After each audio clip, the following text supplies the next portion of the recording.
All right, Ben, how would you handle the concentration camp situation in China? And should there be more sanctions from the United States? And when is the world really morally culpable without taking direct intervention? And why hasn't more action been taken? So, that's like a 4-part question, but I think it's a really good one. Yeah, that was a lot. When it comes to when is a country responsible for taking a direct humanitarian intervention, my general rule of thumb is if the risk is low and the benefit is high, then you should do it.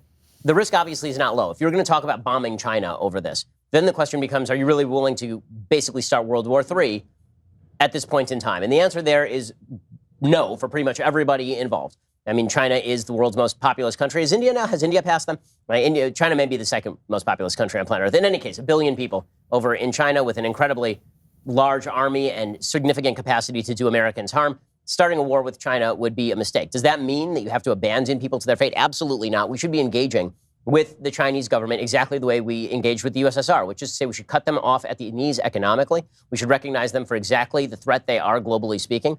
They are an evil dictatorship, a full-on evil dictatorship, not merely for what they're doing to the Uyghurs, shaving heads and sending people on trains to concentration camps where they force them into slave labor and or sterilize them, but what they've done to Hong Kong in subjecting a free people to the predations of absolute communistic tyranny, and the rest of the world shrugging and yawning, is an unbelievable chastisement of the idea that the West was ever willing to stand up for the freedom of anybody in that region.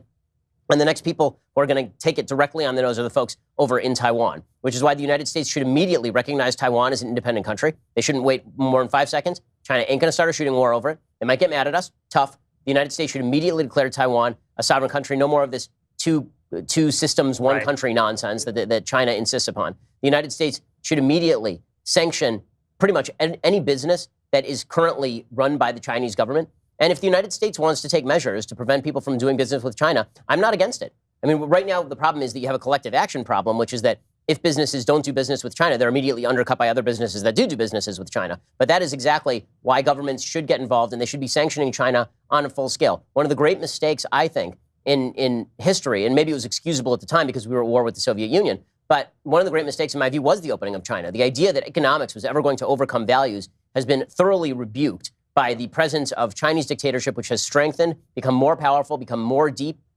more tyrannical, with the advent of more capitalism. They've just taken all the spoils of a state-run, basically fascist economy, and then they've dumped it into their own dictatorship. The entire Western world should be united against China right now. Whether they will or not is anybody's guess, but as the leaders of the free world, it seems to me that we should be doing whatever we can to make it known to the Chinese economically that we are simply not going to abide by their intellectual property theft, their human rights predations, and their expansionism.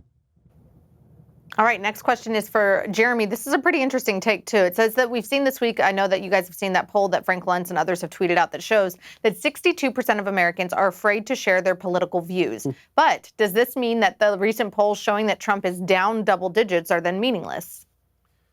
So I'm not one who believes that we can just write off polls as meaningless. Very often when conservatives say, well, the polls were wrong, the polls actually weren't that wrong. We like to say the polls showed that Hillary Clinton was going to win in 2016, but she did win more votes in 2016, and basically by the same numbers that the polls said that she would. The polls were very useful at helping understand human behavior. They were not very good at specifying what was going to happen in some of the Midwestern states, which came down to some fairly very small and very anomalous things that occurred that allowed Trump to win. Listen, I'm not saying he didn't win fair and square based on the system we have. He did. What I'm saying is that the polls also were not wildly wrong about what the outcome was going to be in terms of the human voting behavior at that time.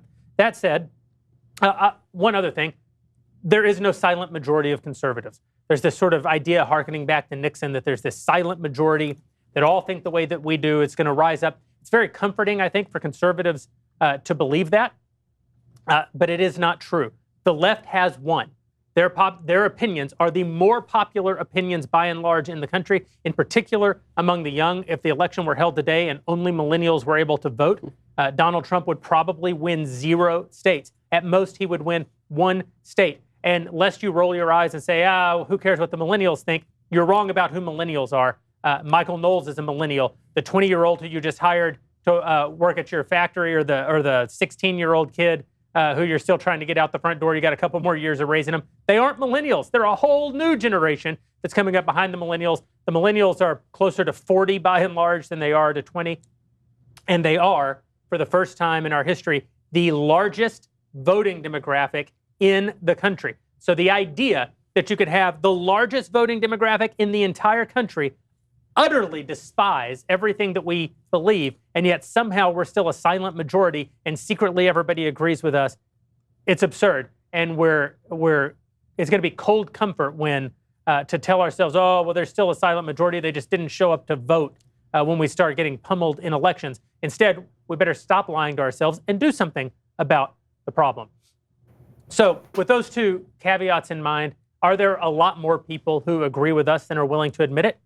Of course. Are you out of your mind? You could lose everything by agreeing with us on even the most benign topics. Men are not women, right? Men are not women is bannable, boycottable in our society today. Even more benign things than that, saying, I agree that Black Lives Matter, but I don't agree with Black Lives Matters, would cost most people working in most companies in this country today to lose their job. So you bet your rear end there are a lot of people afraid. They should be afraid to speak their mind.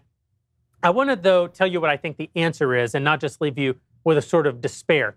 You know, Ben said that the government needs to get involved in China because one of the good things that capitalism does is it creates competition, and competition creates efficiencies. We produce a wonderful tumbler, the Leftisteers hot or cold tumbler. The Leftisteers hot or cold tumbler is manufactured in China. You might say, why don't you manufacture it in America? Because there are 0 companies in the United States of America that manufacture still tumblers. It's not that it's more expensive to do it here. It is that it is not possible to do it here. We've looked into it. Maybe we've missed one, and somebody will correct me. To our ability to search it out, trade with China has been going on now for over 50 years. There are consequences of that change. We have moved a lot of our manufacturing overseas. And I know some of you are going to write in pissed off at me now and say, you're a hypocrite for buying your tumblers in China. And you're going to type to me, of course, on your iPhone, which was also made in China, or your Android, which was made in China, or your laptop, which was made in China. And I'm going to ignore you because you're only actually proving the fact that manufacturing happens in China. You don't stop that by Daily Wire saying we're going to start a tumbler company. There's no reason why you would need to make millions of tumblers. We purchase tens of thousands of tumblers. We can't start a tumbler factory. Someone should start a tumbler factory, and they will do so when there's incentive for them to do, when they can do it competitively, when they won't lose by doing it. One thing that I've discovered is everybody says that they want to buy American until they see the price tag for buying American, and then everybody just buys China or buys India. Jeremy, this happened, my wife said, at the beginning of all the craziness with China, even before the pandemic, how they're cheating on the trade deals. She said, we're just going to buy American. I said, okay, that's fine. Buy dresses, buy shoes, buy American. There are only, as you say, like 3 companies that do this, and even they get a lot of their stuff from China. Right. But the price, I'm actually willing to pay it. I am stubbornly American enough to pay for it.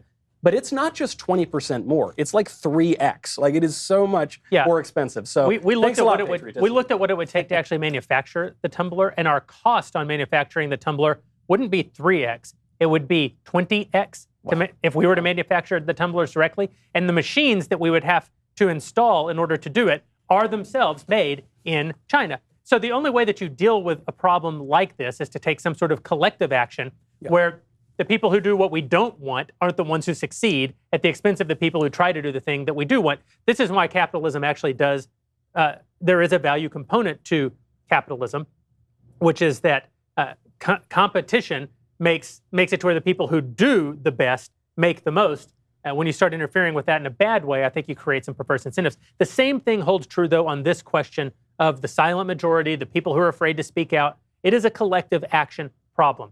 If every single person in America today who thinks that it is egregious that Major League Baseball is kneeling and condemning our society before the game would just turn off the game, 100% of us, you would see change. If every one of us who is afraid that we might lose our job for speaking mainstream, traditionally middle-of-the-road American opinions, like, for example, segregation is bad, equal justice under the law is good, hard work is not only for white people, which the Smithsonian literally said last week. Hard work is a white value that is, or the nuclear family is only a white value system. Yeah. If we would all just say, bullcrap, men are men, women are women, everybody can and should work hard, Black people are not inferior or superior to white people. They're just people who should be held to the same set of standards. Yes, some people are born in circumstances that are worse than others. Some of those people are black, some of those people are white. Some people are born with circumstances that are better than others. And some of those people are black, and some of those people are white. And the best we can do is make a fair society and leave each other the hell alone. If we would all say that, they couldn't fire all of us